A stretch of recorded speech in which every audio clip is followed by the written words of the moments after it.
Bonjour peuple congolais. Ça dépend RO Bozali Kolanangaï. Ngaï de Volamino Christian Boulabia, maman, ma peuple mokos, peuple souverain. Combattant résistant révolutionnaire. PNI. PNI et Ali. Politicien non institutionnel. Bande Konangaï, toye mingi koloba. Makambo etali mboka na biso. Mboka na biso ezali mboka ya bakoko. Mboka na biso ezali mboka oyo esengeli vraiment to lobela yango to kumisa yango puisque ezali tozaka na mboka wana. Bande konangai bokono oyo esengeli ete ya biso. Esengeli ete ya biso na manière na biso ya ko vivre. Esengeli ete ya biso na ndenge tomonaka makambo. Esengeli ete ya biso na vision na biso donc ndenge tomonaka makambo. Bokono oyo esengeli ete ya biso na makambo ebele. Tozali koloba yango bokono ezali na kati ya mboka na kati ya mokili. Esengeli toloba tango ezali.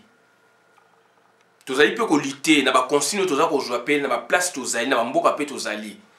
Pona ke to lutter to bima na bokono oyo to tika yango. Et yango naza koloba ke to bana déjà ko réfléchir sikoyo puisque après bokono to ko réfléchir lisusu. Mais to bana ko réfléchir sikoyo bande ko nangai. Ezali pasi mingi parce que bande ko mingi bazali ko comprendre te bande ko mingi bazali ko kende na makambo lokola donc bana mike bazali ko poser ba préalable te baza ko yeba te tozali na époque nini na monde nini baza ko yeba te tozali ko raisonner na ndenge neti ke tozali donc en Afrique précoloniale avant mondela ya alors que tokoma déjà na époque moderne depuis 1885. Bande ko nangai nazali africain lokola bino naye ko finga mutute naye ko tonga mutute mais je suis là pour éclairer la lanterne. Je suis là pour parler des mots qui rongent notre pays. Des mots qui rongent notre continent. Continent et Afrique, ils allaient s'en sortir te ponanini parce que Boujo bezali makasi. Boujo bezali makasi mindele bayebi yango. Yango moni bango ba telemela rapé yango. D'un côté bazana raison, d'autre côté bazana raison te. Donc bande konangai, j'ai 4 points à traiter avec vous. Donc partager la bino 4 points essentiels. Point libosé zali démographie. Point mi balé zali maladie. Maladie do ba épidémie, pandémie. Ndenge zali ko bimana mokili. Point mi sa zali pauvreté. Point mi ne zali donc ba mabeli na biso non exploité. Ba mabeli na biso non exploité. To vandi la pe moi makasi parce que ezali ba situation oyo na ba expérience académique oyo biso to jupe awa to tanga yango to viva yango. Boni ndeko bolingi kozongisa biso sima. Boni ndeko to lingi to sola bibo ngape na zana kati ezali pe façon koloba. Boni bandeko na ngai to lingi to zonga kasima. Boni bandeko na ngai to lingi to komprenaka te. Batu baza ko seka biso. Batu baza ko tala biso. Toza ko wela nini. Toza ko wela nini. Bande konanga ezali pasi mingi. Ezali pasi mingi. Problème ezali ya maladie. Maladie ebimi. Bazali ko proposer vaccin et qui nous salama na test en Afrique. Pour nangai na ba non. Na ba non ba africain bandi mana vaccin on a te ba banana ko sala vaccin na mboka o ya bango. Baba na kosala non vaccin on a test vaccin wana na mboka oya bango place malade bimi biso toza ba kobaite naza koloba puisque nazali africain nazali poso moindo naza koloba parce que toza ko partager na bino ba point de vue belé moko ndenge moko mais mususu toza koyokana te mususu toza koyokana te na oyo toza koyokana te wana yango place eza sous développement ya Afrique. Place ezali tozali donc na sur place. Vaccin de konangai na ko sepela te vaccin ebimi ya maladie oyo esalami neti pandémie donc ezali makasi na poto ezali makasi na bamboka oyo ebimi bakende bateste yango na Afrique. Là je ne peux pas accepter. Baba nango na Chine, baya nango na Italie, bakende nango na France, bakende nango na Espagne, bakende nango na États-Unis. Là je comprendrai. Puisque bazali na position oyo et komami ngana mona déjà un documentaire ça fait déjà moins de 5 ans na Woloba que bazo linga un jour ba otia batu ba puce mona kata nzoto donc puce wana donc ezali neti mutu donc ozali donc surveiller donc ozali informatisé partout place au temps où la oyebi donc songo que la sécurité sociale il y aura plus de carte sécurité sociale. Rien qu'avec cette puce quand vous y allez puisqu'ils ont connecté mondialement dans le système électronique wana informatisé donc c'est-à-dire mbala moko le boko na otango cha ba donner na oto ebimi nga na mona yango na tanga yango be na mona yango documentaire lelo à cause ou grâce à malado ba biloko na ezako bima ndeko na ngai vaccin wana nga na go sepe na ngote na pesi point de vue na ngai donc sur le plan déjà donc c'est-à-dire il y a démographie puisque bango bazali koloba sur le plan démographie tout ça a deux volets sur la compréhension de la démographie par rapport à vaccin parce que donc malade des ali bakene nango kuna na vaccin Afrique pour na ba yango donc là je vois aussi la démographie dans le sens que ekoboma bande kona biso mingi etc. Ça c'est un fléau, ça c'est un problème puisque va préparable loko wana balingi bazana plan ya ko éliminer population mo ya monde mingi bazali ko viser Afrique. Ça ezali déjà pour moko ngai en tant qu'Africain, en tant qu'humain na ko se penangote. Deuxièmement, na problème ka la démographie bande konanga maintenant donc je suis africain comme yo comme ye kuna. Mindele bazali ko loba yango partout. Notre démographie est galopante. Ndeko na ngai tozala sérieux. Yango na lobi likolo ke tozali une époque moderne, biso ba mususu toza ko mwana tozali une époque pré-coloniale donc avant arrivée à Mundele, avant colonisation. Avant colonisation de l'Afrique traditionnelle, c'était quoi? L'Afrique traditionnelle, ezalaki donc kozala na bani belé, ezali donc synonyme ya mbongo, synonyme ya ressources, donc oza mutu monene, oza na mbongo belé. Bande konanga, ces temps sont révolus depuis 1885. Tant on a déjà essayé de changer, toza sous na ba royaume te ba empire te. Donc ça dit le donc il faut mutu ça là, il faut mutu ça là boy mutu. Donc ça dit le makame komi mécanisé, makame komi boye batu, il faut ça dans l'état, il faut ça la commerce etc. Na période où on a bazali ko vivre ndenge mususu.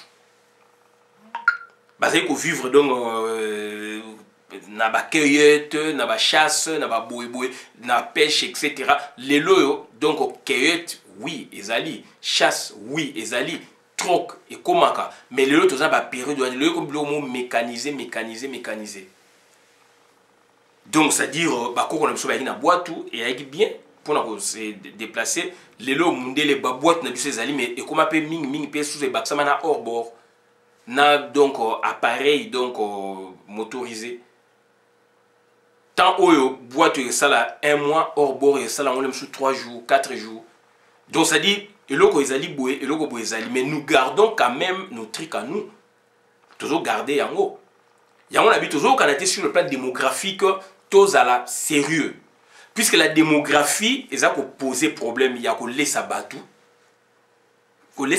puisque parents père ou azana bana ebele azana bana plutôt banem chose azana bana 8 un papa azana bana 8 puisque en Afrique na mutu na biso un responsable puisque ozana bana ebele oza responsable. Il faut arrêter avec cette façon de voir les choses. Mais la conception moderne, pour ne pas dire blanche, biso vous allez aussi imbiber dans la conception, mais tout l'ingane tu comprends était la conception moderne responsable mutu oyo azali donc on a ba droit et obligation donc c'est-à-dire azali ba devoir ou azali ça la vis-à-vis na l'état vis-à-vis na société abala ou pas azali responsable revoyez votre dictionnaire, revoyez bien la définition puisque ma acception, ma signification, ma mot, ndenge biso to joango, na ndenge bango moko ba créer lango différence ezali. Responsable donc c'est-à-dire na poto responsable et responsable donc lelo nous on travaille na batu mususu azali mundele ou mutu mwindu azali na mwasité azana mwana pété asalaka afutaka ba impôt na bani c'est un responsable. C'est un responsable. Donc c'est très important. Donc il faut donc c'est-à-dire il faut tout ça là que toyeba et loko nini o ezali puisque biso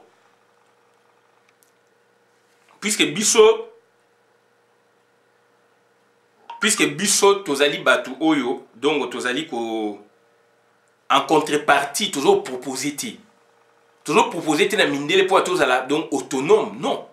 Toujours dépendre de la mindele. C'est ça aussi donc le revers à médaille. Revers à médaille, ils ont place wana. Donc responsable qui doit rendre compte devant une autorité de ses actes ou de ceux dont il a la charge. Les parents sont responsables de dommages, tout ça. Qui est l'auteur ou le coupable de quelque chose et doit en supporter les conséquences. Être responsable de la mauvaise gestion, qui est à l'origine des mal, voilà, qui a la charge d'une fonction. Il est responsable du ravitaillement, qui est réfléchi, sérieux, qui prend en considération les conséquences de ses actes. Voilà, je prends cette dernière définition.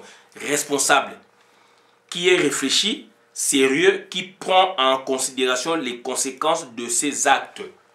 Toujours la définition Oyasuka. Responsable par rapport à yo, donc yo, ye kuna africain lokola ngai, responsable pour na yo, na biso puisque vous avez ban belé, vous êtes responsable.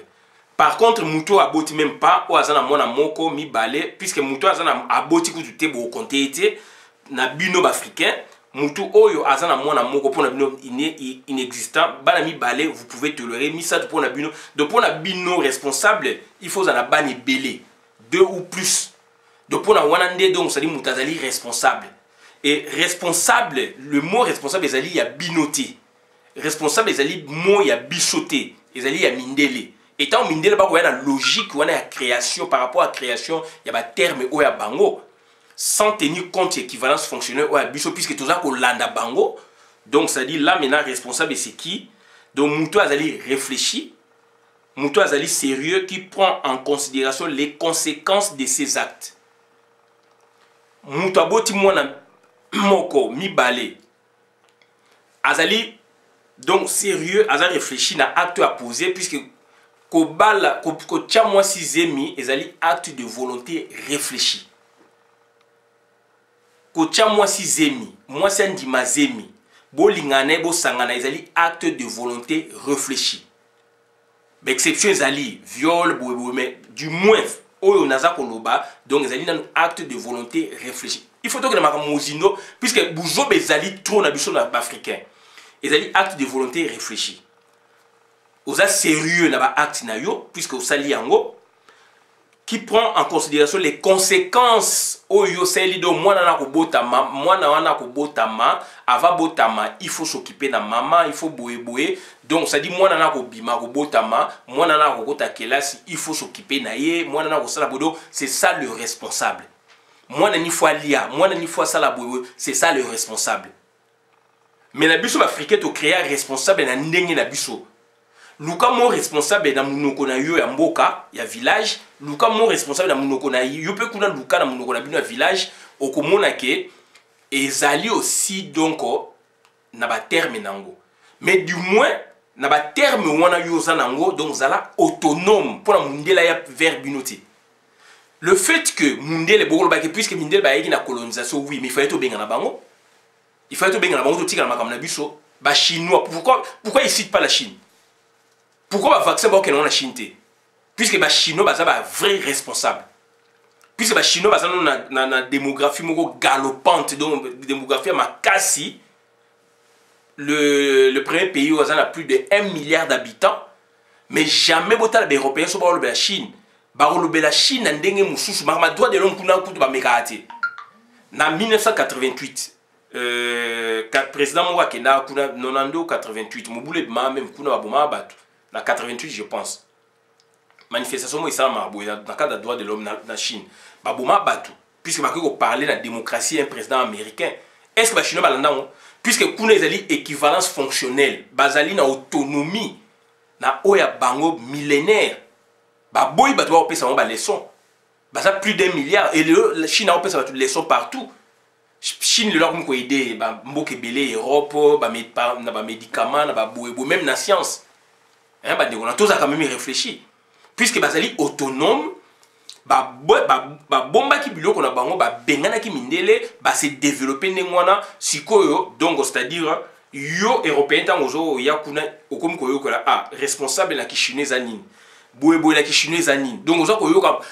pardon ko yekola munoko oyaye chinois azali kolia biloko pi ateki na libanda peuple ne tondi na kolia et puis ateki yango na libanda biso tangi yango na professeur Kai Mantama Bilangi na sitaka mingi puisque papa wana apesa biso biloko ya maka afungola biso miso déjà avant 90 avant démocratisation na ina deuxième année graduée na 88 89 na Inikin professeur Kai Mantama Bilangi IPZ institution politique du Zaïre aloba makama Chine ndenge zali wana donc bazali plus d'1 milliard déjà à l'époque wana 800 millions je pense mais baza kolia donc à satiété o etikali baza ko tekango ou be ko pesa na reste du monde la Chine a parlé ka munoko na yemuko pays où parle munoko ne mo langue la plus parlée dans le monde c'est la Chine et ça toujours ba chinois lelo Chine comme ko pesa ba exemple na makame bena ba domaine nyos tout na monde ba pays to banga ki ya ba grande puissance Chine lelo yo azali ko corriger bango s'il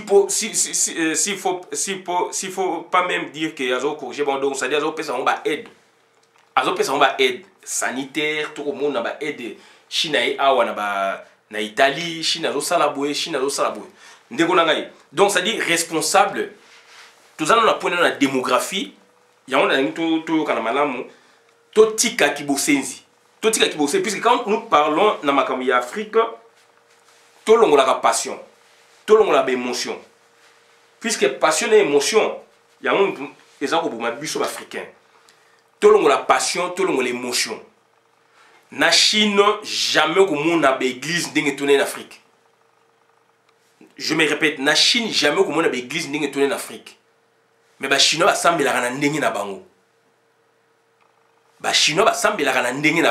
il y a un pasteur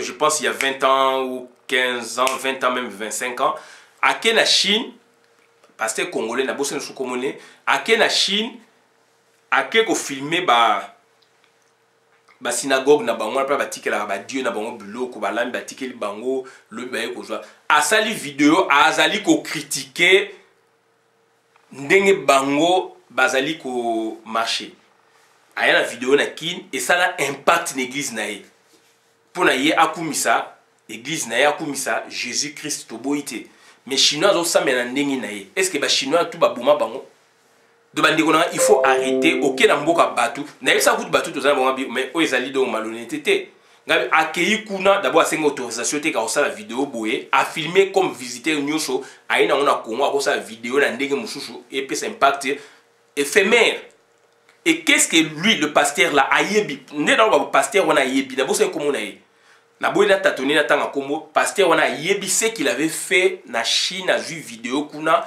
ayebi ke na Congo ba aveugle bazali ake kuna ko lobela on ndenge mususu toza na doctrine ndenge mokote. Il faut pas accepter, quelque part dans le monde, il y a des musulmans. Notre parcours est un parcours accidentel et ça qui est au botami dans le pays Oyo. Bako on a bu so bazali qui donc on a religion, bazali donc on a la spiritualité à bango. Mundele tango yende a imposé biso religion catholique. Ba chinois bazana donc spiritualité o ya bango o ya bokoko na bango batika nango. Bia biso ne ba ko étouffer yango ekufite ba inde ko étouffer yango. Côté ya bandibu na Amérique Afrique du Nord ba Maroc ba nini kuna pe ba ke ba imposer islam ba boye Donc eza ba religion mutu nde a imposé na sens wana. Mais avant africain une spiritualité na. Donc quand on parle de la démographie, je m'attarde beaucoup sur ce point, tout c'est comprendre. Puisque mutu responsable de ce qui, c'est quelqu'un qui est réfléchi. Na ba acte na zo prendre ba conséquences ba acte na. Il y a des pères, il y a des pères, des mères, des responsables, des parents irresponsables. Azana mona moko, a s'occuper la mona anate, via mona na italiété de son bas âge ti mona a okola ndengwana et na poto a ba boto la kutu mona na Afrique kule komi tata leka boko le mwana, mama leka boko le mwana, donc noka boko le mwana, oboti mwana na yo moko, oyoka ki elengi donc o choisi moi sur yo lingi do bo vana na e bobo tabana, sikoyo komi ba charge ya yo. Et c'est ça la parenté. Puisque nini ADN africain à origine. Donc africain origine et loko, il y a africain, il y a yemoko ezalakate. Mais mundela ya kataki yango. Mundela kati yango abino propriété privée. Puisque en Afrique avant mundela ya donc moi nazayi fazerte. Moi nazali balado te moi nazali ko la libanda te soka ko ko la le pana ote biloko o les zangi pana yo a okene pas papa le a okene pas noko na ye a okene pas koko na ye boye côté maman côté papa moi naza toujours na ndako et puis donc moi na yaki libanda te puis na tango na pe ba nyama mabe bazali libanda donc mutu tout azali toujours protégé. Donc ça c'est l'Afrique précoloniale, Afrique traditionnelle. Afrique traditionnelle. Mais toi on parlait d'Afrique moderne à partir de 1885. Et surtout les lots plus d'un siècle, tout ça qu'on raisonnait toujours comme Afrique précoloniale. Dossier de démographie, nabi côté vaccin, je ne peux pas accepter. Nous allons parler côté yo ozali na musalate, olingo bala mwasi, ozana musalate olingo bala mwasi, otie mwasi zemi, ozana musalate, lobi moi natanga robotama, okomi soko senga famille, okomi ko déranger famille. Et c'est ça l'Africain. Si vous mindele baebi biloko wana ba étudier yango depuis ba ozali ko loba yango démographie Afrique ezali ko kende boye non africain facile. Il y a des gens qui ont 10 enfants azan musalate. Mais ça c'est un crime, Ozana 10 enfants ozana musalate bana ba ko vivre ndengeni. Ça c'est un crime. Ça c'est un crime. Ça c'est un crime.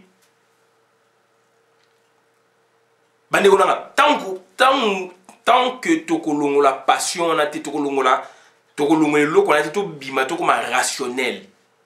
To tika ba émotion to comme rationnel. Tant que to bima place wana te bande ko na ngai dongo Afrique wana ko kufa ba mboka na biso ko kufa.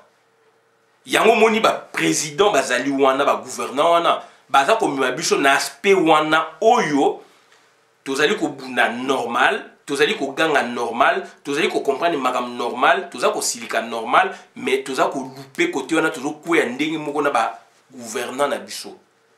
Place ba gouverneur na biso bazo jouer biso place wana. Il faut tozala rationnel.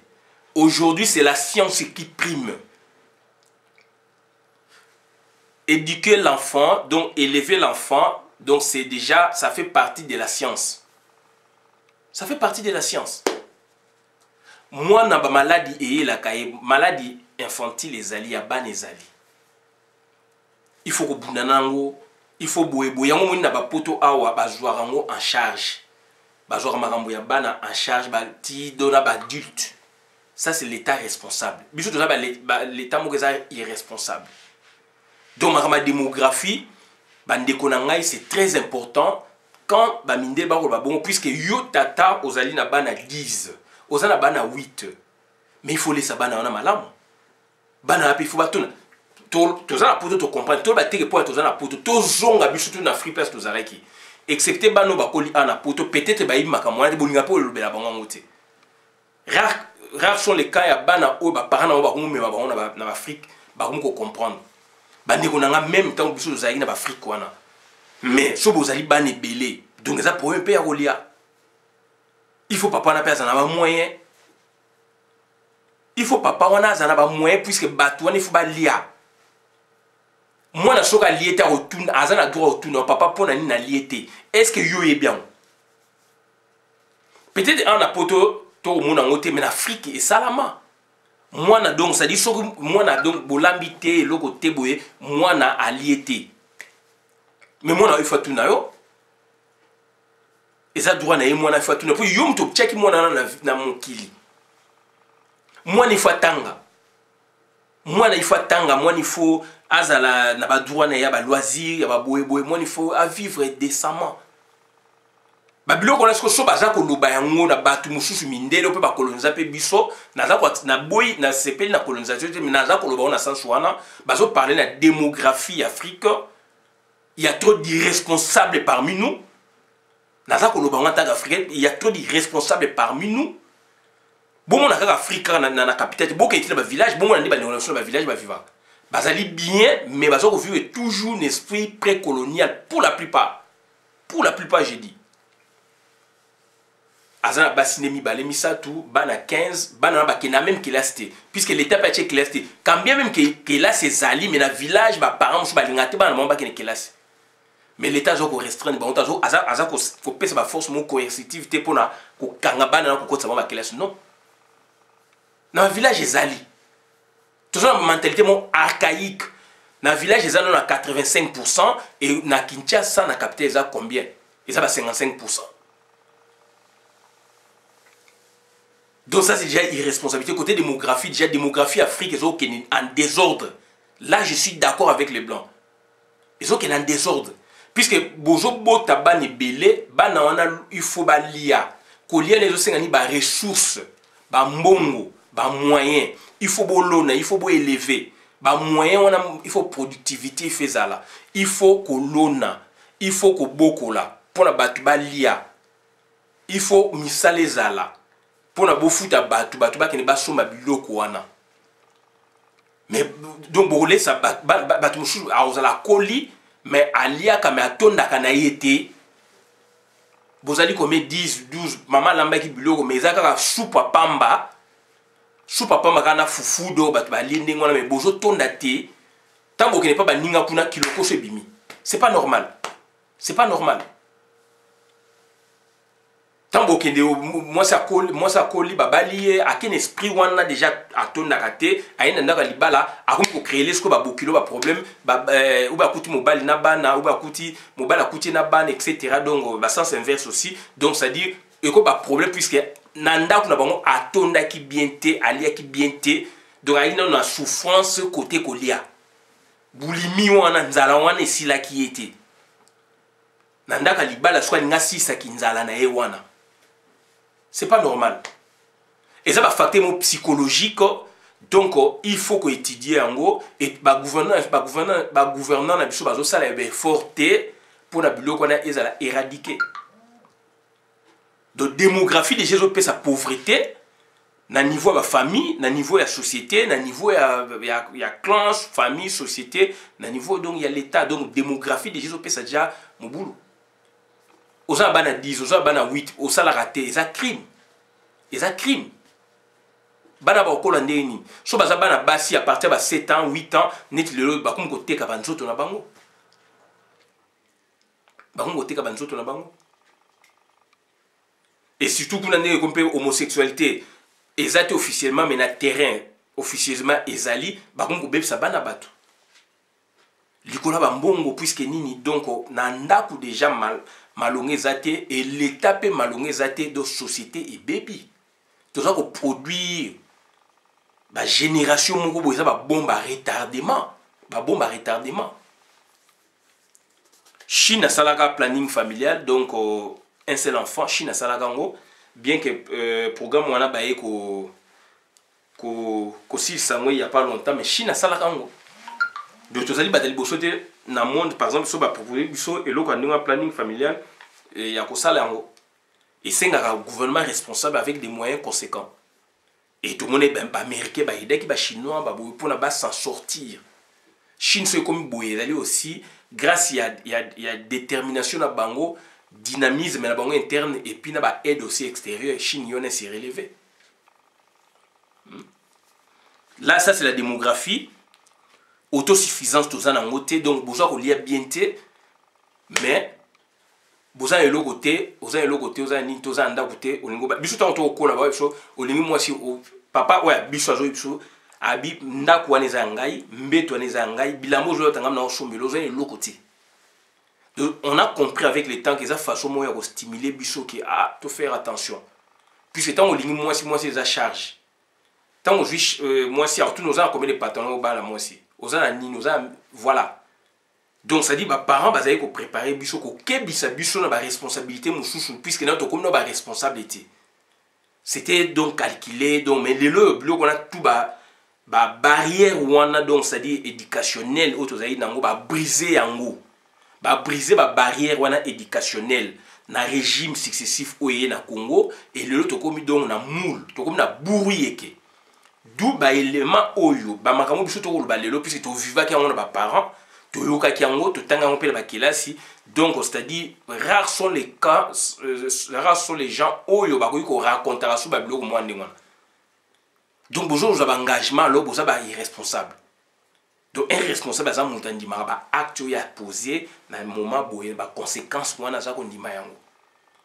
Donc, côté démographie, donc, vous allez pas si mingi, au va charge nayo, après le bureau, qu'on dérange famille, au boti, au s'engager, aux ans salate, aux ans d'about, aux ans n'imité, mais au s'engager.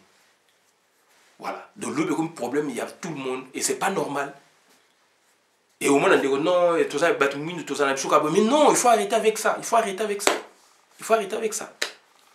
Au moment où tu vas viser, tu vas être ingénieur, tu vas être professeur à l'université, tu vas être boué. Toi, tu n'as pas de projet, tu n'as pas de plan.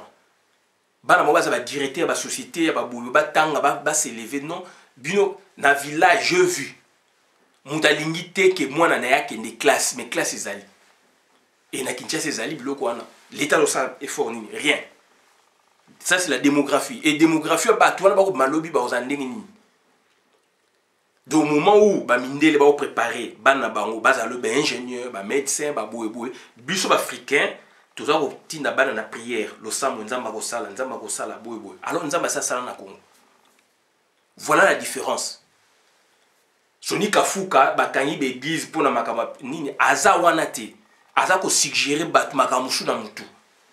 Ndoki wana ya Soni Kafuka et batu baza ko landaye puisque la barrière éducationnelle tout kola inango tout brisé ba barrière éducationnelle outi na éducation traditionnelle africaine traditionnelle ya ba avant mondela ya ba barrière tout brisé biso zali na ba 18h bo mama ovanda autour du feu moto zamba bola café ti doté bazo beta bino ba masapo ba histoire kala ba makaméleka na journée baza ko expliquer bino mutasala il faut baza ko corriger ba masapo ezole kawana c'était donc c'est là où il y avait des éducations sur les kawana mais les lobby lokwa les raté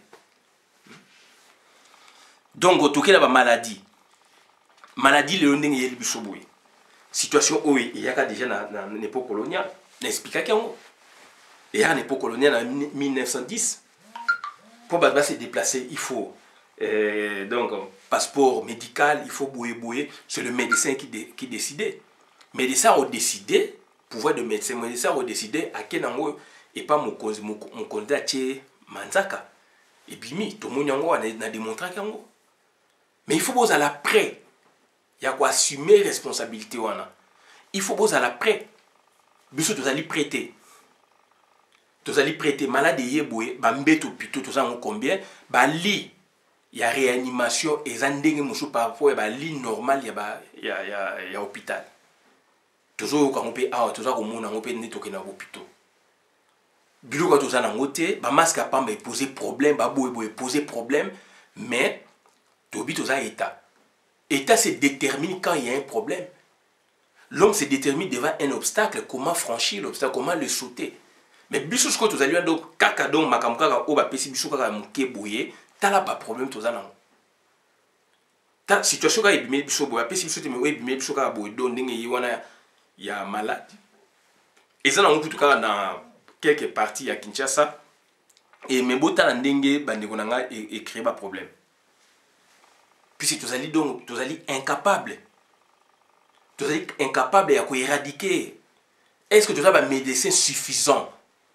Il y a donc prière na biso ezali te ke makamone koma kuna so na bi prière na biso dans le sens que donc naturellement aussi par rapport à notre climat pour na malade ne kota mana en Afrique ezali pasi ezali bateau yonde ya libana nde mutu bayaki na to lobaki en avant docteur Muyembe pa ayiko lobango puisque to suivre ba médecin belé à travers le monde. Médecin moko vétérinaire. Jusque-là, j'ai suivi que le seul médecin vétérinaire qui a parlé à travers le monde. En France, bah médecin, il y a médecine donc humaine de Baoleka. Mais na Niger, médecin vétérinaire, il nous a éclairé clair. Abidon malade donné donc d'origine donc animale, bah soso et muté donc ça dit et donc ça dit et muté de équité, bah soso et kene na batu. Et kuna skonde donc ba salon ba manipulation etc. Voilà, il a expliqué à Binaf Niger et ko kota jamais. Donc ce côté pour par rapport à notre climat. Il a dit ça. Il a dit ça. Jamais na Congo toujours mon na j'étais parmi bateau balbayi tout comme on a été ba débat na Congo, ba médecin, ba malade wana do za ba eko za même ba tronc commun ne to benga do ya ba notion moko ba cours moko ba zo donc na ba niveau nous soit en dehors ya ba spécialisation ba benga trop commun. Donc tout médecin il faut ba bloc wana. To moniter médecin ou a joué courage à loba avant Muyemba loba. Avant biso to loba, il fallait que ba éclairer ba tout avant si ba tunde moi. Alors que quand tu es malade, il y a un trafic, il y a un avion, il y a un trafic, il y a 20 hours.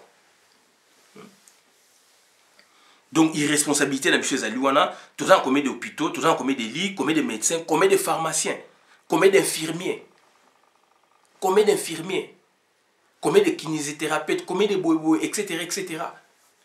Moi, j'ai été étonné, j'ai travaillé dans Créteil, dans cybercafé mon bois face na ngobo pharmacie tala ba pharmacien non mon docteur en do ba pharmacien D pharmacien surtout à Ibasi ba oui tiboui un jour na keyi ko tout na ngabi mais je vois des boy ba mususu balatika blouson boy mais sans débat non nous sommes des docteurs en pharmacie une dame madame docteur en pharmacie et puis abi oui naïbsi mais non bisuku to za na besoin na bino na mboka mnine naïbsi ezai naïbsi Congo mais il faut bino aussi beau produit o ya bino donc c'était une façon ya soigner mais abidon abino moi je suis docteur en pharmacie asali cours na ya ki pharmacie à Silisi asala na pharmacie mais na Congo pour na combien de docteurs en pharmacie bazo tenir pharmacie boya telemi pa oteka na bakisi boy mingi mingi bazali za bato ba jouer dans l'état azali na domaine mususu ba yé a créer ni na ya bani ko s'habituer pas yebi mais ici ce sont des pharmaciens on a place de Clichy place Alain Bola za au sala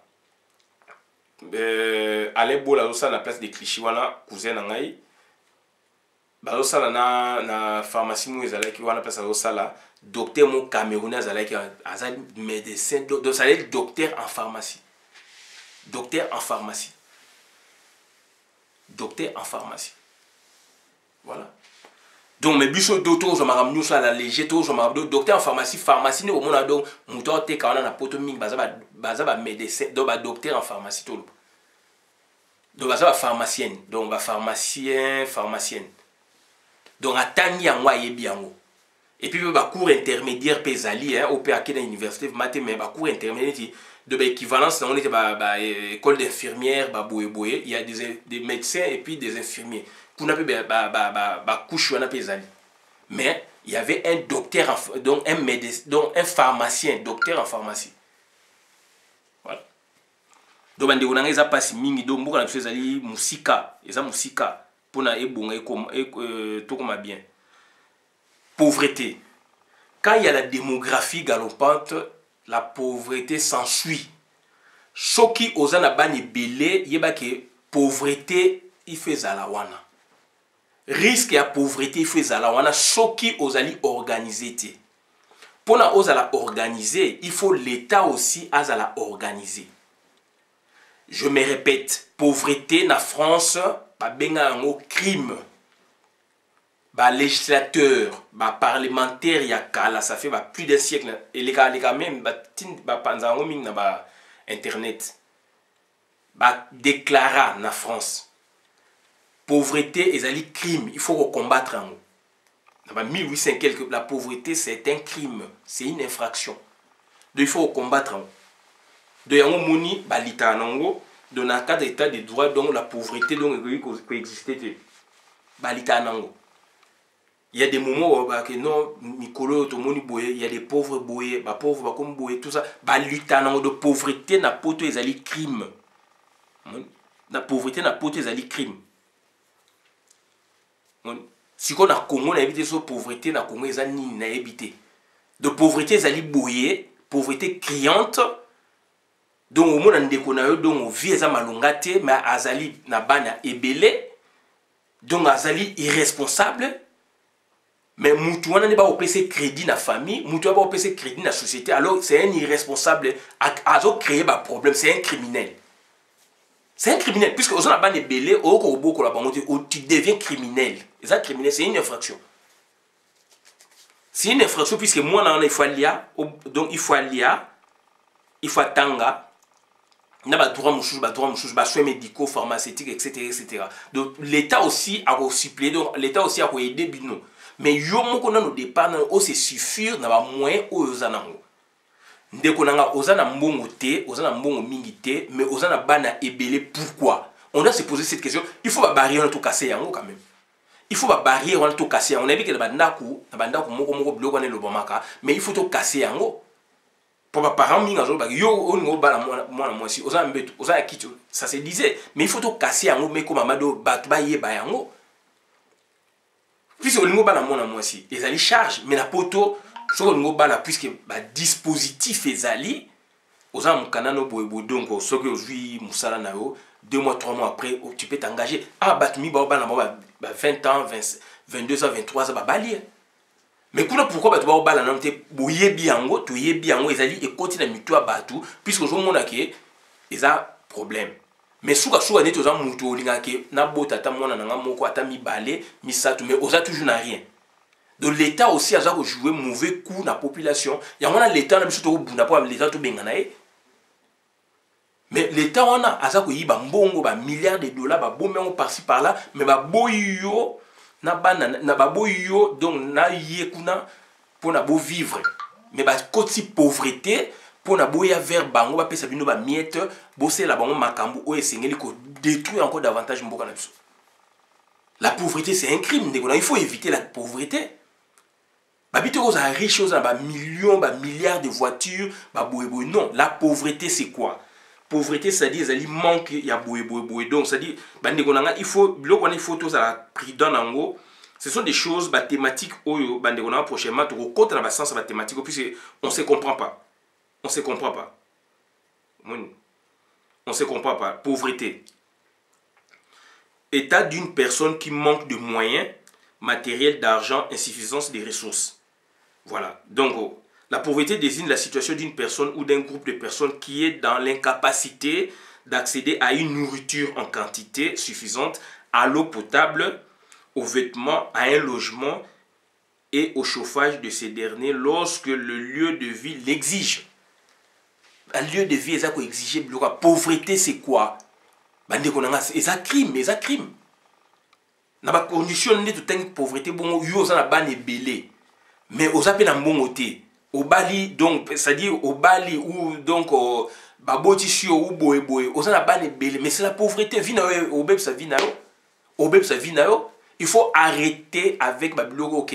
Bakoko na biso ezalaki boye arrêter tout ça sur une époque bakoko te tout ça une époque où ils allaient mélanger il y a un peu na biloko na biso bokoko il y a un peu biloko munde to sangana ka ngai tem na sangana bango eza bakoko kaka wana ba sangana mindele bakoko il fallait ba bengana mindele pour to garder makam na biso ba chinois ba bengana mindele ba garder bokoko na bango lelo la Chine c'est une grande puissance na ba domaine nyos et quand même ko banque ça même ba occidentaux puisque ba garda makam na bango biso ba yaki ba koko na biso ba bangi bango ba teki bo konzi na biso mindele ba ye yo tango za ko raisonner makamba ko ba munde tanga ko ba ke pauvreté en Afrique yo siliki munde tanga ko ba ke Afrika bota ba na ebele boye aussi pourquoi et là sujet ya ngwana ezali vrai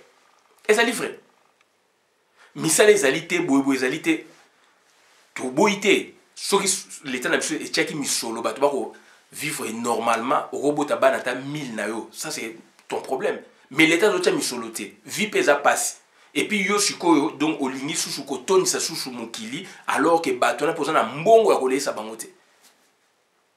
Ndeko nanga est-ce que oyebi ke mwana na yo aza kosenga yo lipa yo tate oza mpe na lipa te oyebi eloko nini esala o?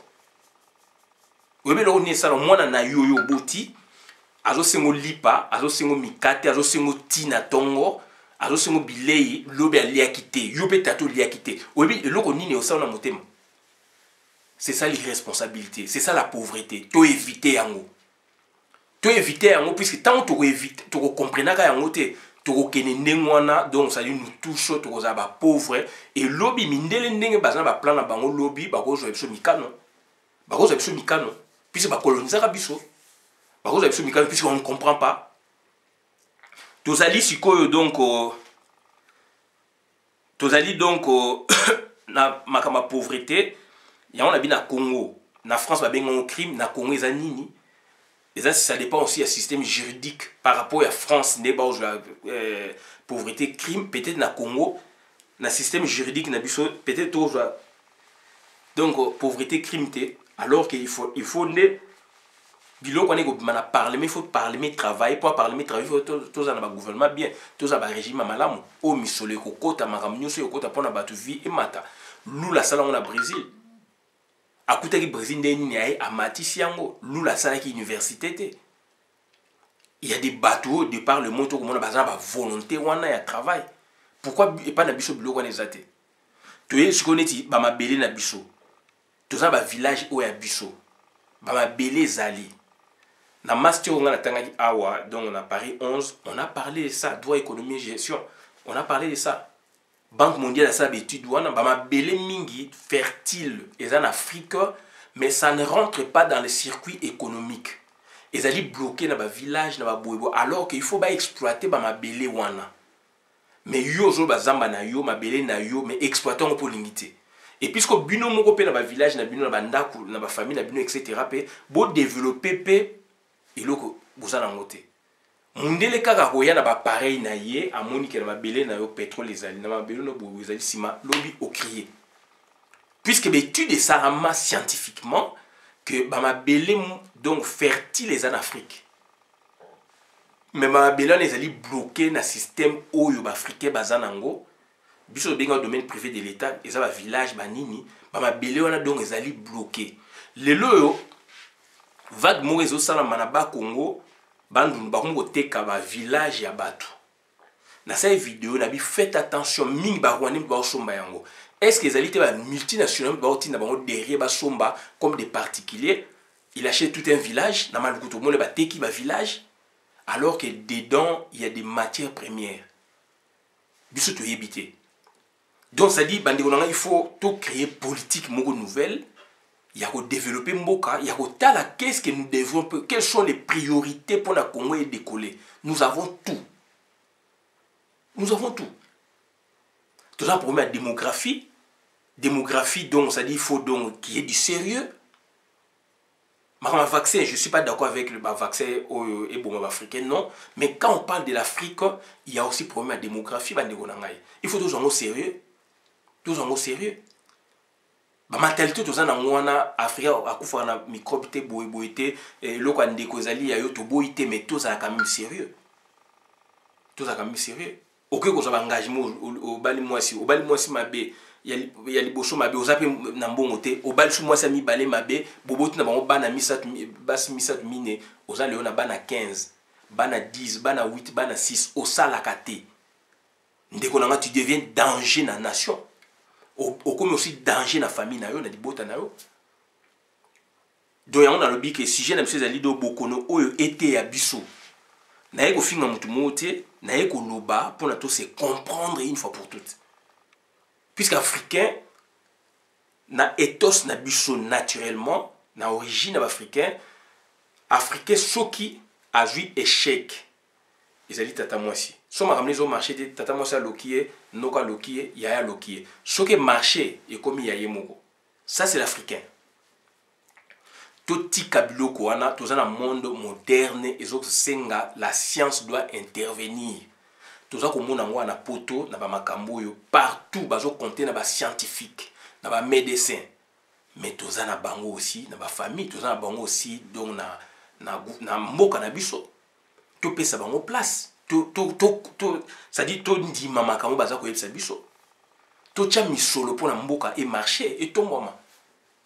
Mboka ko marché te na ba blablabla. Non, toujours raisonner comme toza na antiquité.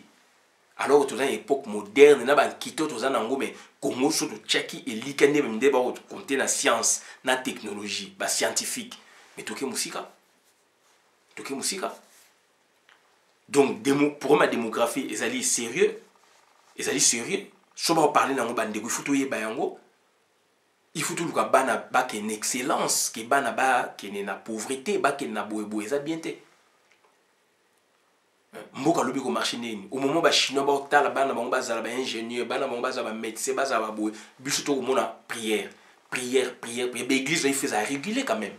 Et église ko nini pouvoir azinga yango ba koma mutu moko. Car le même pouvoir na zo sala biso jeu donc neti tour de Babel. Car pouvoir na zo sala biso tour de Babel. D'un côté, à auto quand église, boyoga isomi kafuka tanga lobby bongo c'est azana soutien quelque part. En temps normal soni kafuka fois dans la boloko. Soni kafuka déclaration sala qui n'a payé za respectable ba okanga za le la boloko. So ba okanga été puisque azana soutien quelque part. Donc ba tunde ba oyo ke la batuana et ba pasteur wana puisque azana soutien a osé à la kisibino ke na dépendant na bino te na dépendant na Kabila. Il s'en fout de Félix, il s'en fout du Premier ministre. Il a osé retourner au Premier ministre. Alors, il est général. Donc, même pouvoir, on attend le lot, il a gagné l'église. Mais il a regretté, Sonia a osé. Alors, il y a des scientifique. Et ça va donner scientifique. Il faut que n'est pas colonial, ça la résolution. Il faut que ça la malade de convaincre. Mais ceux qui battent baza koloba, il faut tout yoka bango. Mundele zate kaka aïnarane africain oui to boite mais makamusu pas zo koloba ezali pe bien pour la biso moko nande toza bazoba.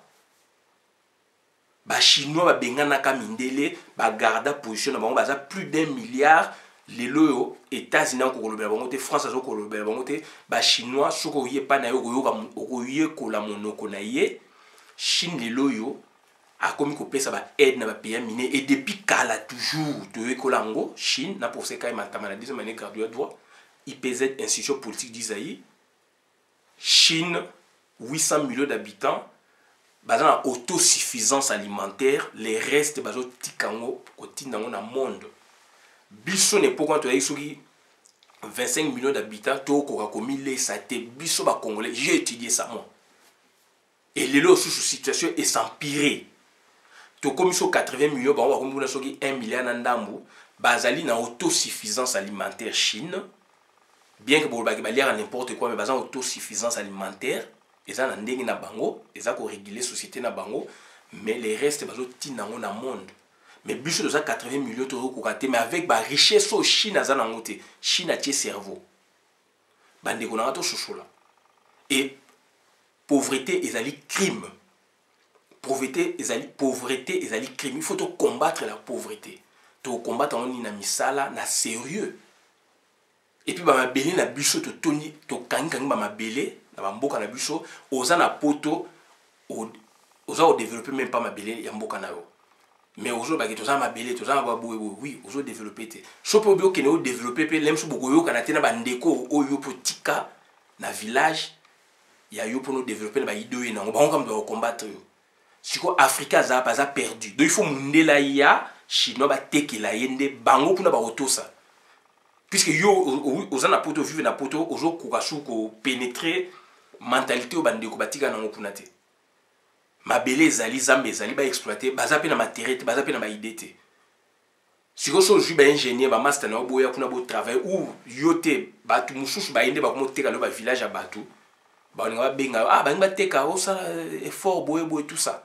alors ba mabele il faut que un circuit économique, il faut ba exploiter yango. Ko exploiter ngolo baté ko teka, il faut ko exploiter pour batu ba lia puisque batu ba komi ebelé.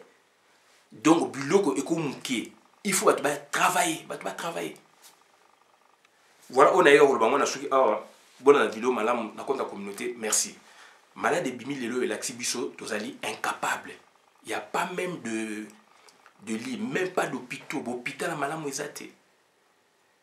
Ba médecin, il faut tinda ba spécialiste belé na poto, ba tanga. Il faut un spécialiste belé, ba jeune, il faut tinda ba pesa ba bourse ba bima. Ba ingénieur agronome, ba médecin, ba boy. Prévango ba scientifique. Tout ça a besoin de bango. Il faut tinda bango de par mois, de par année qu'on va tinda même donc ça dit na monango mao azo tinda ba dans les 60 000, 50 000 mao c'est tout. Je les livre. Comment on peut faire ça? Mais Kagame a ça qui est na États-Unis d'Amérique, na Obama. Kagame na Hippolyte Kana bazo bimsa ba congolais bazo tinda bango pour na ba ça ba science exacte. Na ba science donc exacte donc ba science sociale, ba médecine, ba nini, ingénierie etc. Baza ko tinda bango aux États-Unis puisque batouana tout ça ba vidéo dans 5 ans 10 ans ba ko acquérir connaissance ba ko ya bango na ba scientifique. Monde des autres tambola lelo na ba scientifique. Mais biso de l'esprit traditionnel pourquoi? Il y a bouzoba aussi traditionnel, il y a ba koko pe ya liboité. Aux Indiens ba tababé.